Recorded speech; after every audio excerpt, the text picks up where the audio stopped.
Hey everyone, Christy Wimber here. Thank you for being with me today. I have a great guest, Kris Vallotton, who I've actually known. Welcome, Kris.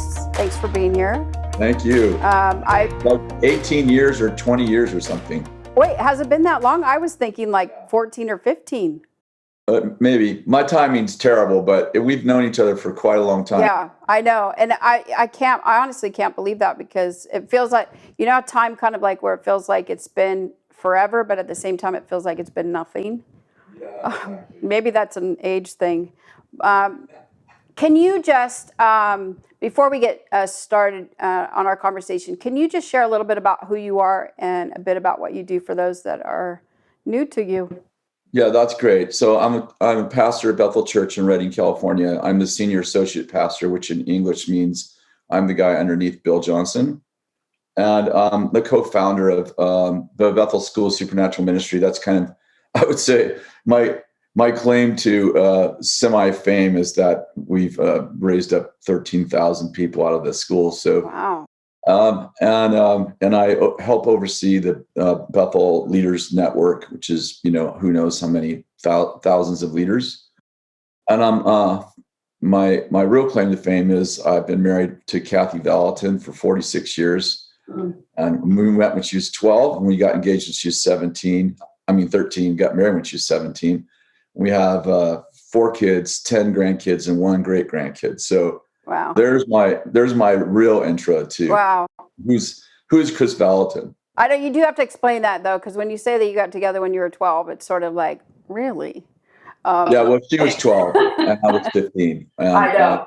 And then when she was 13 and I was 16, I asked her to marry me, and with her parents' permission, by the way, and gave her an engagement ring. A real engagement ring. I worked full time since I was 15 years old. So, and then we got married when she was 17. Her parents said, "Hey, you have to graduate high school before we're going to allow you to get married." So she graduated a year early, and she's really smart. So that was good. And we've been married for 46 years. And honestly, she is smart. Wonderful marriage. She's a gift. She is a gift. And what's crazy? Like, I remember like when that school started that you were doing, my daughter went to that school. She went to one of the schools there. Like, that had to be like 50. Yeah, you're right. We have known each other that long, because she was only 14. Yeah. She's almost 30. She went to the School of Worship, I believe. Oh yeah, no, you're right. Actually, Thank you for knowing what school my child went to. Yeah, I guess. Oh my gosh, you're right. That is what it was. It was 6 weeks long when she went, though. Like, it's 2 weeks now, but she came. Oh, is it? 6 weeks long. Oh yeah. Because I remember finding her someplace to live or something. Yeah. Oh yeah, that was very interesting. Remember that? Yeah, I do. Yeah. So we have a history. Yeah. Oh, good.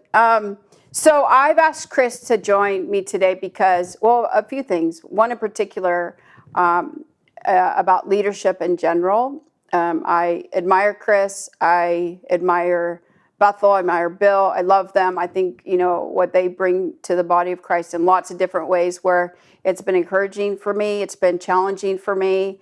It's stretched my theology a little bit in some ways, that where we land differently, but we've always maintain relationship. And that's the thing that I really value above everything else, is that I value relationship, and I really love who Kris is. And I love that he will be honest with you, and he'll own things that he's growing from, but he'll be honest. And that is a trait that we don't see a lot in leadership in the church, sadly. But that's one of the reasons why I asked Kris to come today, because I'm like, let's just have a chat about leadership and some things that we want to talk about on the prophetic. But before we get there, Kris, I want to ask you, because obviously we're not necessarily post-COVID yet. I think, we're going to be in this for a while. I think we have a new normal for quite a long time. But, I have worked with countless leaders who are so tired, so exhausted, so, trying to juggle things. Are we meeting? Are we not meeting? And, the expectation, more criticism, more everything. It's like everything is quadrupled, right? Yeah, but there's also been, as it is, like some good things that have come out of this time with COVID. like, what would you say, like, would be one of the good things for the church? Well, interestingly, Jesus told the disciples to spread the kingdom throughout the world, but they huddled up there in Jerusalem. And then there was a great persecution and they had to disperse, and that's where we have so many stories. Philip goes down to Samaria, Peter at Cornelius's house, so on and so forth. And the Gentiles start to hear the word of God, people who have never been exposed to the gospel because they leave Jerusalem, right? And this crazy season has really created a church without walls, because we ended up having, in most of our cases, had to close down our gatherings in buildings, and we had to figure out another way to spread the kingdom, spread the gospel. And I think that ultimately we'll look back 20 years from now and we'll say this was the beginning of the kingdom of God spreading exponentially for several reasons. The first is what I just said, is that,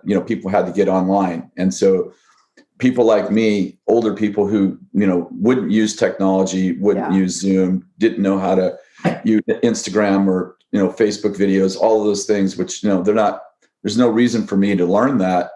I had to, at like hundreds of thousands, probably millions of other people, I had to learn how to actually have an online conversation, how to actually have online connection, because to connect with my kids or connect with people I love, I wasn't able to visit them. They weren't able to visit me. Yeah. And consequently, millions of people, especially I would say, the 50 and up people had to learn technology, which means that now as the COVID kind of withdraws a little, and I understand we're personally in a spread here in our county, but we've actually increased our audience by, at one point we were 10 times larger as far as our influence than we had ever been before. Right now we're around 4 times.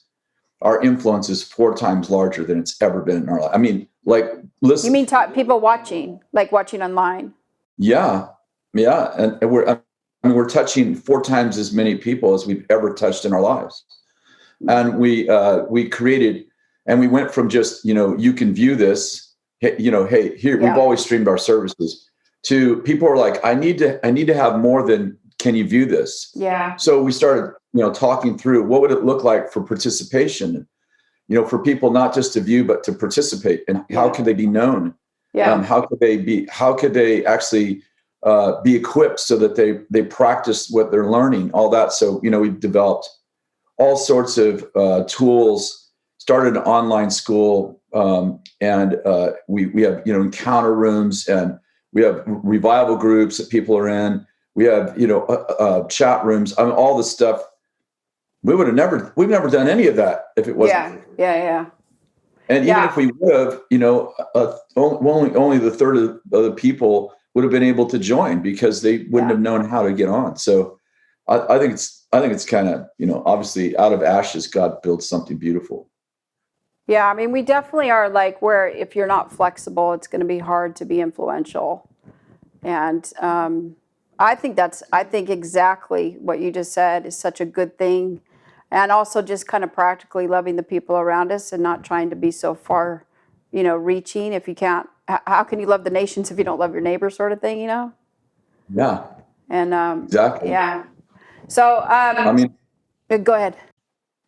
I was just going to say, our online school, that we launched the very first week, 800 people signed up, and 22 countries. Those are countries that we probably would have never had students come to our school on campus because they couldn't get visas. They couldn't have, they don't have the money, So, all of a sudden, you've got people from the jungles of Africa to the big cities of India to, the Iceland. We got people from all over the place that would have never been in our school had we not been forced to do this, Yeah. Yeah. I mean, I think, obviously COVID's been horrific and is horrific. But as God can only do, like if we would just stop and readjust a bit, there are new ways of doing things that are quite, helpful and influential. And, and we better be flexible because it's not over. You know what I mean? Yeah, exactly. Yeah. Okay, so I want to ask you some things, Kris. We talked some weeks ago, and that was probably the first time that I really had some conversation about the prophetic, in a way that I was kind of surprised, honestly, of some of your answers, and I think that are really and would be helpful for people. And I mean, I love the gift of prophecy because it's from the Lord, and the prophetic because that's one of the gifts that God has given to us. I love it. I move in it. But I have, personally distanced myself in some ways, if I want to be honest, because of some of the harmful practices, that I've seen throughout the years. So I'm coming from, and I want to ask you this because I'm coming from, obviously you're much, much older than I am. So I'm coming from, like the prophetic 90s era. Remember that? Sure. Where were you during that time? I was in Weaverville, California, learning the prophetic ministry from guys like that you and I would be friends of ours: Larry Randolph, Bob Jones, really? Paul Kane, Rick Joyner. I mean, that whole list of people were kind of my, big brothers, fathers, so to speak, my mentors. Yeah. The early days of the prophetic ministry was a little bit more like the man of God syndrome, in that those guys were amazing, and body of Christ wasn't really moving in prophetic ministry. Yeah. So it was that. I think those 90s were the transitional years when we're going from the man of God syndrome, where there was one prophet prophesying, and we'd all go to conferences to hear the man of God. Yeah. Or actually the woman of God too. I would include Cindy Jacobs and some of these other beautiful women. And then we were learning, well, this gift is, this office of prophet is there to equip the saints to actually do the work of ministry. And, as Paul wrote in 1 Corinthians 12 and 14, earnestly desire spiritual gifts, but especially that you would prophesy. And so we know the Lord's heart is that we would have a prophetic community, and not just a prophetic man or woman. Yeah. So, I mean, because if I think about that era, and one of the things, obviously being under Wimber, who pastored, I think, and even leading a church myself for 11 years, realized, I love the gift, I value the gift, but if it's not pastored, it's so messy. And one of the things that was great about Wimber was that he pulled all that in, where we have to stop word watching. Like, we got to the place where everybody was word watching rather than, being the saints, the equipping of the saints, the ministry of the saints. And so, I mean, that's really interesting. Like, obviously I know all those guys, but what would you say, like, give me one thing that you think was the most harmful from that season? Well, I mean, harmful as in not good fruit, like, Yeah, I mean, there's so many things that are harmful. You just said it. You just put it right, encapsulated exactly what my thoughts are. Like, prophetic ministry without accountability, without a prophetic culture, which I would say includes accountability, without coaches and refs, which means people feeding back to you, without fathers and mothers, all of that prophetic ministry. Like, the more anointed you are, the more connected you need to be. Absolutely. Yeah. And so I would say the challenge with the early 90s, and even today in some environments that you and I travel in, because we've had this conversation, is that you have powerful prophetic people, but some of the church is still an orphanage instead of family. Yeah. Right. And we end up with orphan kind of manifestations, where people aren't connected. There's no accountability. No one's testing the words.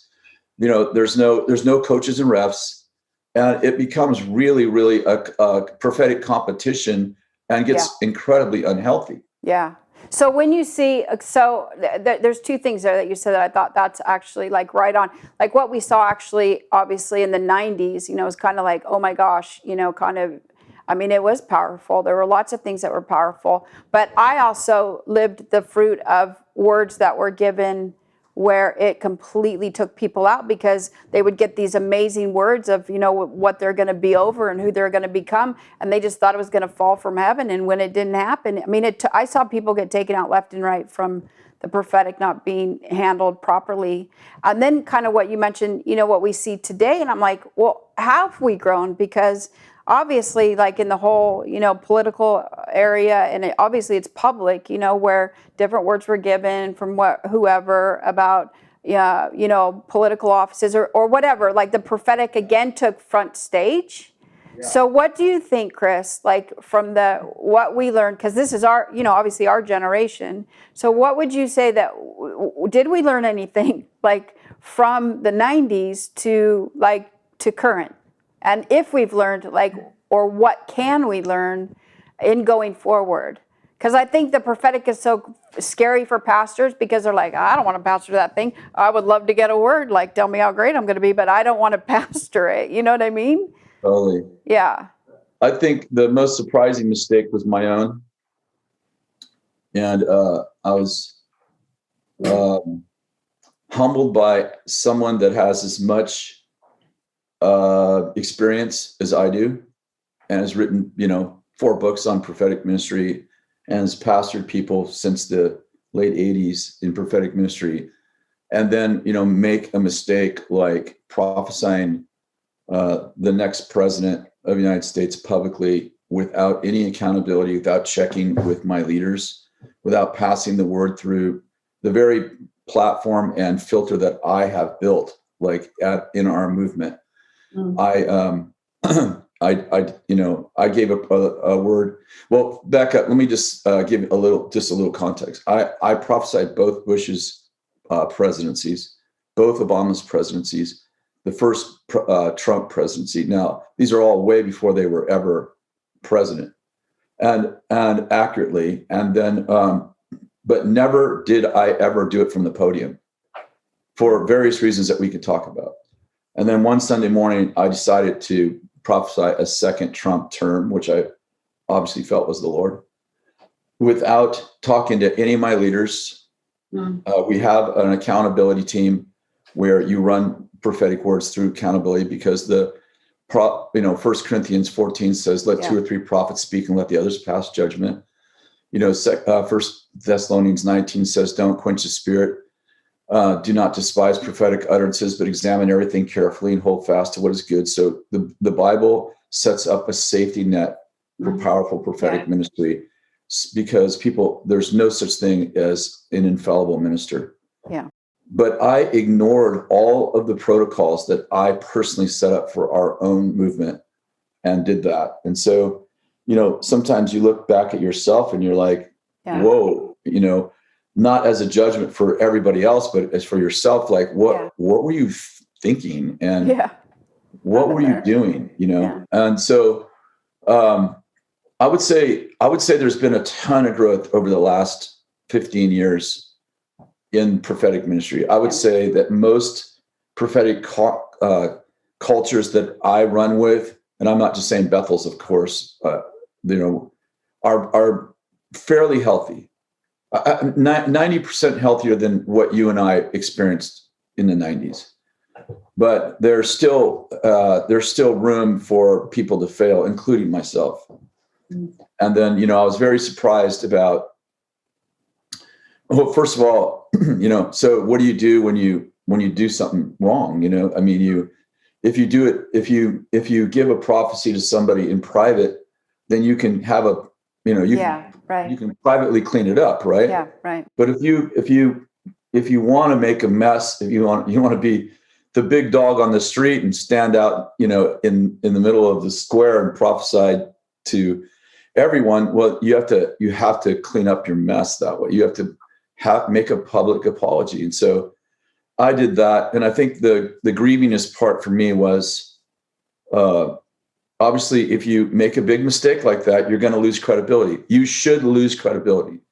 Like you've overpromised and you've underperformed, and trust is the basis of all relationships and ministry. So when I when I prophesy a Trump second term, consecutive term, by the way, and miss that, there is good reason for people to question the credibility and accuracy of my prophetic ministry. And I cannot represent myself as a victim. Oh, poor people, they're saying these things. Yes, they have a right to say, I am so disappointed in both your protocol and your prophecy. So Kris, what is that thing? So let me stop you right there, because first of all, like, that's why I'm saying, like, I have a lot of respect for that. Like, I can follow somebody who's, will admit they're wrong. Like, a leader that won't admit they're wrong, like, is so unsafe to me on so many different fronts, not just the prophetic, obviously. But what is the thing in you that you are willing to actually say, I was wrong? And do it publicly, because it obviously was a public platform. So I equal that, like what you're saying. If it wasn't in private, then the platform equals where you come in and apologize, or do whatever, make things right, whatever.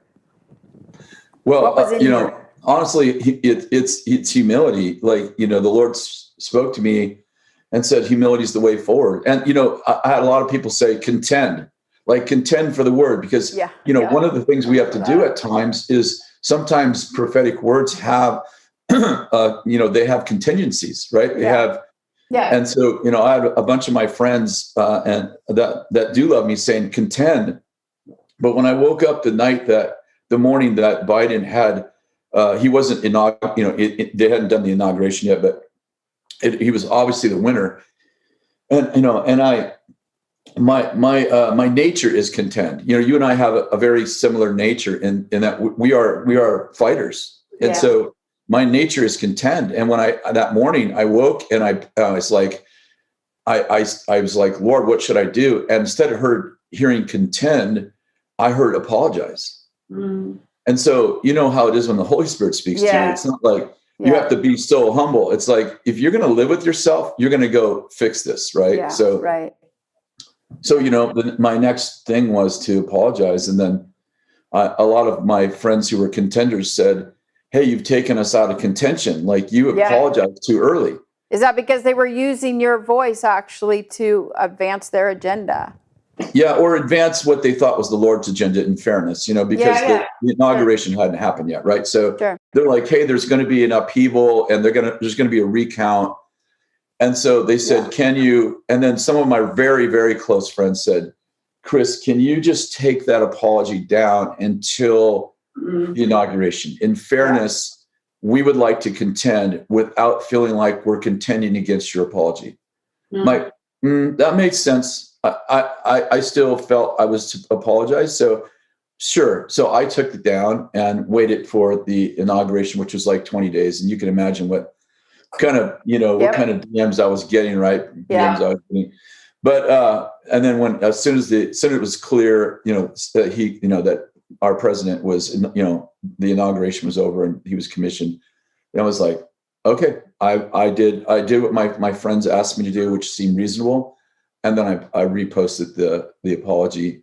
Wow. See, I didn't even know that. So, like, do you feel like, as a leader, Kris, like, coming out, I mean, the thing is, we would never, like, obviously, I'm sure you'd never want to go through that. It's not like, oh, hey, I really want to be wrong because I want to, but in coming out the other side of that, would you say that has strengthened you as a leader, as a prophetic voice, because I would say, as somebody who's watching you, it has, because it strengthens not that my hope is in you or in what you see or say, but I just have so much respect for that, because I feel like there's so much safety in that. And that's so missing when it comes to the gift of the prophetic to me, Does that make sense?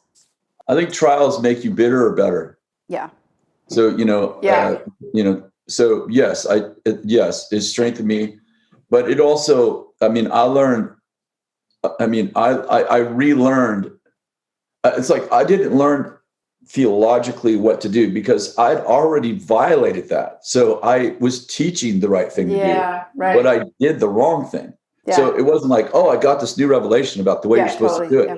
No, I found the humility to, and realized, like, how important it is. Thousands of people voted for Trump specifically because of my prophecy. This was some of the information I was getting back, which I never thought of. Like, I wasn't trying to create a political machine for people to vote for Trump, and I understand that some of them are good friends were supporting Trump. Like, they were coming out saying, I really believe this is the man for the hour. Please vote for him. And I completely think that's okay on an individual basis. I was not doing that. Right. I had no intention of being a part of the political, marketing for Donald Trump to win. All I was trying to do is be true to the prophetic word. But obviously, looking back, and these are all things I learned, like prophesying presidents and prime ministers and people that are in the democratic system. I mean, you are creating a political machine to help people vote a certain way. And I think that I think it's totally, if I wanted to say, hey guys, I'm voting for Joe Biden, I'm not talking about Bethel Church. I'm not representing Bethel Church. Right. Yeah. Or I'm voting for Donald Trump. Listen, I'm not representing Bethel Church. I'm representing Kris Vallotton as an individual. I think that's fine to do that as in an individual way. By the way, we can't legally promote as a church organization candidates anyway. But I'm talking about morally and before the Lord. So do you think actually when it comes to the church though, Kris, do you think it's the role of the church that we should be, like obviously when God calls a prophetic voice, he calls a prophetic voice. That's their job, is to actually, speak what they see or say. It's not about popularity. So do you think that we have maybe crossed over too much politically though when it comes to the prophetic?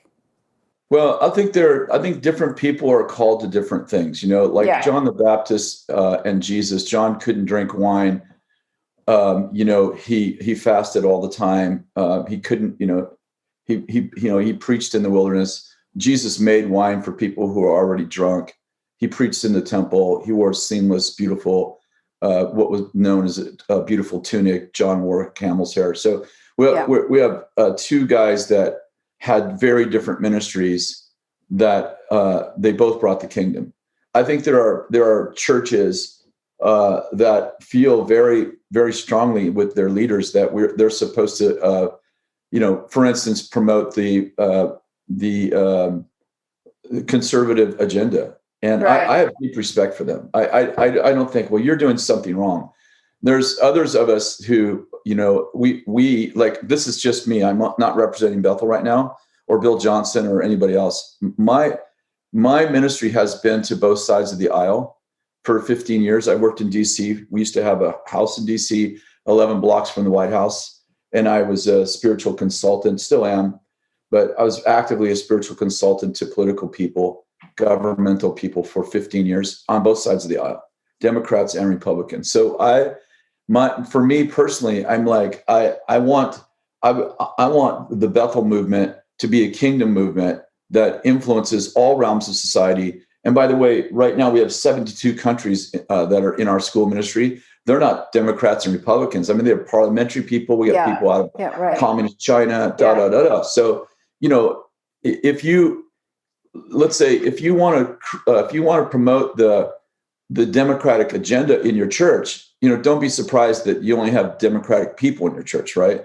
Yeah, Democrats totally. in your church. Yeah, absolutely. If you promote the Republican agenda and you feel you're supposed to, just know that you're pretty much going to be relegated to the small pond of your own agenda. And here's the last thing I'll say, and you can move us on if you want. But the other thing is, if you have a strong sense of conservative values, let's say you have conservative values, and if you want to have influence over a country, the conservative people already agree with you. So if you actually want to shift culture, you actually have to have influence with the people who don't agree with you.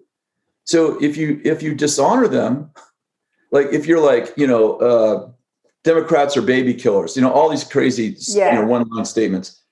Well, you just insulted people. So how are you going to have influence? Absolutely. You don't have as much influence with people as they have value for you. Right. So, you're not being heard. And so like in California, for example, where 64% of the voting population is voting Democrat. Right. And you insult all the Democrats. Yeah. How are you going to shift? I don't even get the strategy, to be honest, Yeah, I'm with you actually on that. Yeah. Yeah. I mean, if you're, this is a democratic society. So, people vote, right? We don't have a king. Right. So, if you want people to hear you and understand why you have conservative values, they're going to, in order for them to hear you, they have to value you. Right. And the only way they're going to value you is if you have a value for them. So Yeah. having a disagreement is not dishonoring, Yeah. but the way we disagree can be incredibly important. Absolutely. Yeah. And so, I say strategic disagreement is bathed in honor and love and connection is Right. the way that we shift culture, whatever side you're on. Right. So I would actually, that's good. I would ask the question then, Kris, about like, so you bring up how we alienate. I think we have in our culture because obviously of politics. It's like impossible not to look at what's happened in the U.S. But I'm around the world, and I mean it's crossed over obviously because America affects everything. So in one way or another, whether we like it or not, good, bad, whatever. But I do believe, especially when it comes to the gift of the prophetic, that's the only negative, thing of where I've heard, where we have alienated. So it's sort of like because people have drawn sides and said, "Oh, this is God." Obviously we've alienated in ways. So how would you say we can kind of bridge that gap? Because as the church, that's our role. Our role is to, be a bridge builder, not to tear them down. I feel like, we've torn so many things down in the name of God. I mean, God gets pulled into more things than I think even God has time for. You know what I mean?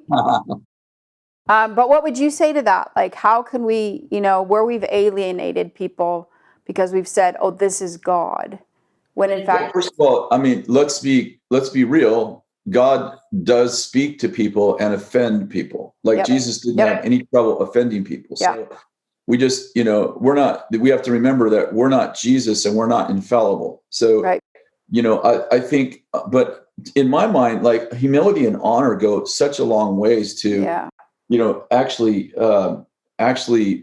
bridging the gap between political parties. Again, I have very strong values around morality. You know me well. Yeah. So, Yeah. I started Moral Revolution. I'm a very pro-life person. I'm a very pro-morality in that, I wouldn't believe in that homosexuality is normal, so on and so forth. Those kind of values that are coming kingdom values from Scripture. But I've also sat so many hours with people who have very different values in just those things that I have a passion for, and listen carefully to their hearts and try to understand, okay, how did you get here? How did you come to this conclusion? And I've had some beautiful conversations with people in government in whom I deeply disagree and whom would deeply disagree with me. But we've left there as friends because love was at the center of our connection. Yeah. So that if love's at the center of your connection, it can be the foundation of your listening and hearing. Yeah. And we can shift each other's opinions as I know I'm loved by the person in whom has a disagreement with me. Yeah, well, isn't that true? And also, like what you said, like humility and honor goes such a long ways. Yeah. I mean, I think humility and honor brings so much healing, and it just kind of breaks down barriers. I mean, honestly, again, like I said earlier, like being able to admit when we're wrong, being able to like just go low. Like if we would just go low in so many circumstances, it would kind of dissolve so much, vitriol behavior. It's like people respond to it's hard to like, turn away when somebody's trying to honor you in love. And when we go low, it's just, humility and honor. I think that's fantastic. Like, I just think, gosh, we overcomplicate everything, don't we? Can I just ask you about this in particular, just practically speaking, when it comes to the prophetic? And we touched on this a bit, but, for the local church, because, the Apostle Paul's very clear, like, the gift of prophecy. So we have the difference between the prophet, which I think that's what we've seen in the last few years again, where like everybody's a prophet. You know what I mean? Like everybody's a prophet. Everybody, it's like, $9.99, you can get your certificate sort of prophet deal. And like we've devalued something so valuable, and that's obviously a calling. It's like, like anything else. You don't want that calling unless, God gives you that calling. But obviously the gift of prophet, which this might be an area where maybe we just haven't talked enough on this subject. Because to me, a prophet is somebody who actually lives the life of what their message is. You know what I mean? It's like, would you say that? Yeah, the distinction that's made in the scripture, right, is the gift of prophecy is a gift of the Holy Spirit, and the gift is actually prophesying. Like, this is the gift, right? But Right. Ephesians chapter 4, verses 11 through 17 says Right. that the office of a prophet, the office of the apostle, prophet, evangelist, pastor, teacher, Right. they equip the saints, and they are, according to verse 11, is that they are gifts of Christ. So the gift of a prophet is the prophet. The gift is actually the prophet, him or herself. Right. Okay, that's what I was going to say So next. it begins with who I am, Right. not what I do, right? Right. And the gift and the actual office of a prophet, and we would say apostle, prophet, evangelist, pastor, and teacher, would be to equip the saints. Right. Right. So the goal of the New Testament prophet, the highest level of New Testament prophet isn't that you prophesy; it's that you create prophetic communities where they prophesy. Yeah. So And I would say that the prophet is living out his call because it is who he is or who she is. Where the gift of prophecy, if you get your identity from the gift of prophecy, you have performance-based identity. Right. Yeah. Because your gift of prophecy is something that you do, not somebody you are. Right. And I mean, it makes all the sense when the Apostle Paul says, I want everybody to prophesy, because it just means to build up, to, comfort and bring exhortation. So of course we want a church that does all that. You know what I mean? That's why everybody can do it, because we can all encourage each other. So if you break it down, like what would you say in the local church, especially for the pastor, besides, pastoring it, where this gift is, kind of too frightening for leaders to pastor it? What would you say would be helpful to kind of implement? Okay, we want to, start doing a bit of this gift within the church. Like, what's a few things that would be helpful for that? Well, I think pastoring it. The way I like to begin pastoring a community of believers, especially churches, is to gather some folks, like 30 to 40. This is what we, depending on the size of the church, of course. But you gather your most prophetic people that you have a relationship with. There may be, Henry might be a great prophet, but he doesn't. You don't trust him, and nobody trusts him. But you're gathering the people you trust, and you're pouring into them, and you're coming to common core values around prophetic ministry. Like, prophetic ministry should be judged. There should be accountability. It should be encouraging, exhorting, and comforting, so on and so forth. So we're building these prophetic communities with a small group first. I like a catalytic small group. Yeah. And then once that group is vetted, meaning maybe let's say you have 30 people and 25 of them are, they're responsible. They actually come to the meetings. They're accountable in that they're correctable in that you can coach and ref them. And you're like, oh, these 25 people, I really feel like they have a healthy soul, and they follow me. And now we're going to have a prophetic class where everyone's invited. Right. But my 25 are coming. Right. And my 25 are articulating and demonstrating. Yeah. So it all comes then from the place of, which I agree with, it comes from community and accountability. Because then you're building healthy, where there is that community. It's not working against each other, outwarding each other. And then the accountability that you're building equity within the consistency of where you're serving. Is that what you're saying? Yeah, I'm saying you don't want to build a prophetic community out of an unhealthy community. Right. Yeah, totally. Yeah. So, because then you're going to end up with unhealthy prophetic ministry, not because the gift is distorted, but because the people are, right? Right. So, and once you get the nucleus, like these are our examples. Now we can invite the greater body, because these 25 people, they become kind of like examples and shepherds. Right. And they now that you're creating culture, because the challenge that I see, I think we will agree on this part, is we have prophetic ministry without prophetic culture. Yep. And that becomes really dysfunctional. Yeah. But when we have prophetic ministry inside of prophetic culture, the culture itself, I'll finish the statement. I've just thought of something. The culture itself pastors the people. So, for example, if somebody gets up on Sunday morning and gives a prophetic word in our church from the congregation and it's wrong, I feel no stress. Like, oh, we got to get there and correct this, because our whole community is like, poor guy didn't. Yeah, Wow, right. having a bad day probably with his wife today, Right. because the community knows how to flush bad words, how to embrace good words, how to pray into good words, Right. how to sift through, as Thessalonians points out, how to sift through examine everything carefully and hold fast to what is good. So because the community itself becomes, if you will, you're walking a tightrope, so to speak, in my mind, and it becomes the net below you. The community itself is the net below you, so that John Maxwell said something I applied to the prophetic ministry years ago. He said, the way you deal with the worst determines whether you get the best. Yeah.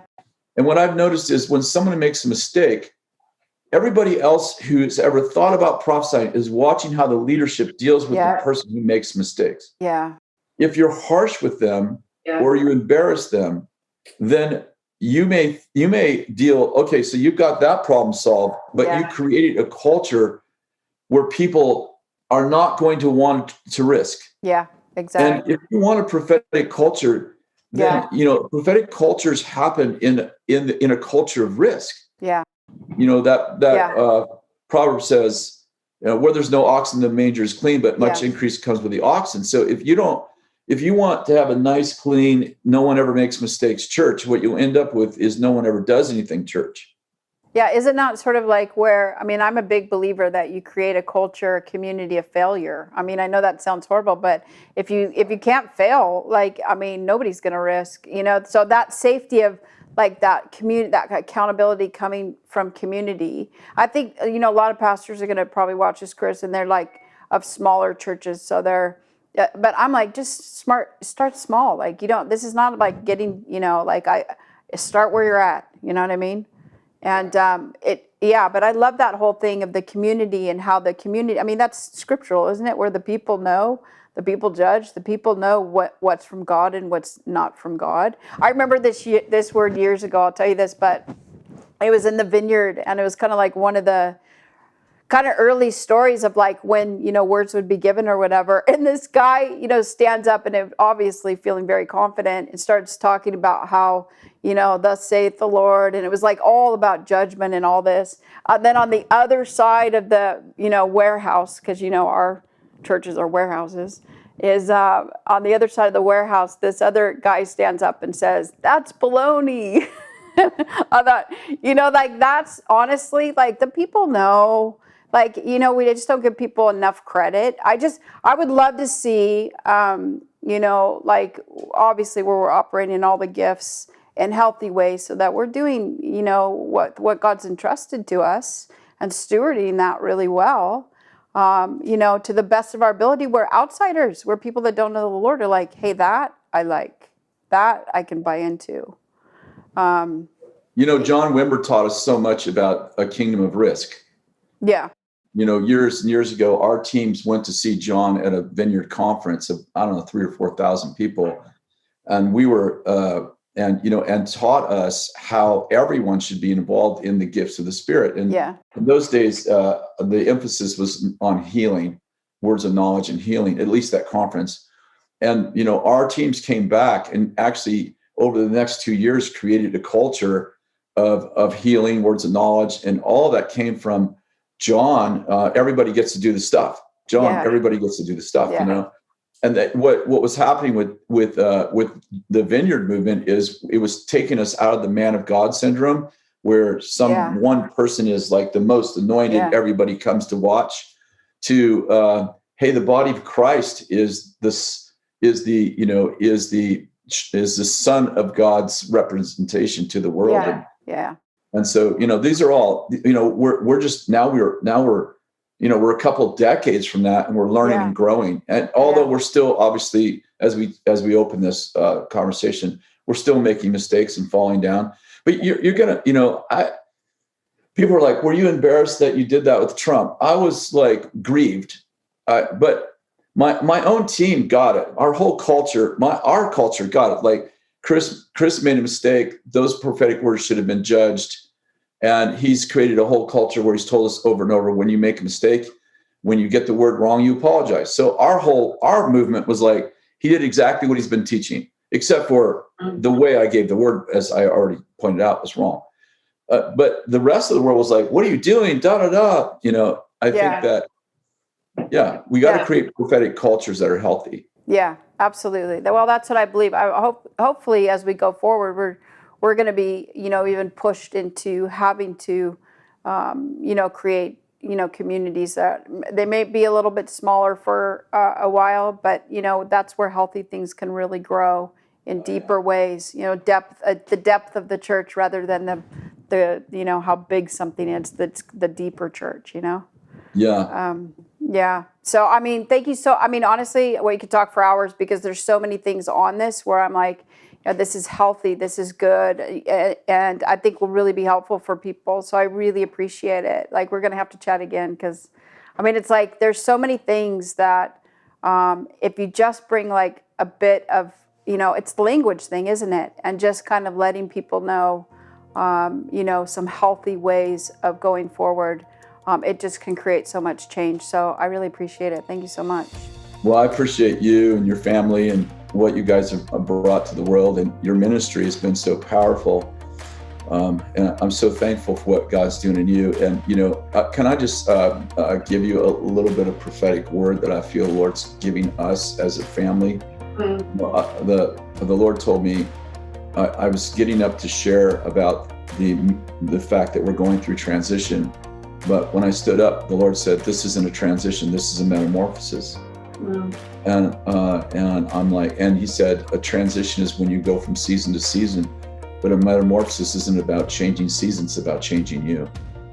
And he said, we're in the cocoon stage, the caterpillar's in the cocoon, and we're about to emerge as a butterfly. And Isaiah 60 says, when in deep darkness, the glory of the Lord will rise upon you. And we're about to experience glory, it will be a glory that attracts the nations. And I feel like that's on you, Christy, and your team and your ministry, that you're in the cocoon right now. And God doesn't take nothing and make it beautiful. He takes ugly and makes it beautiful.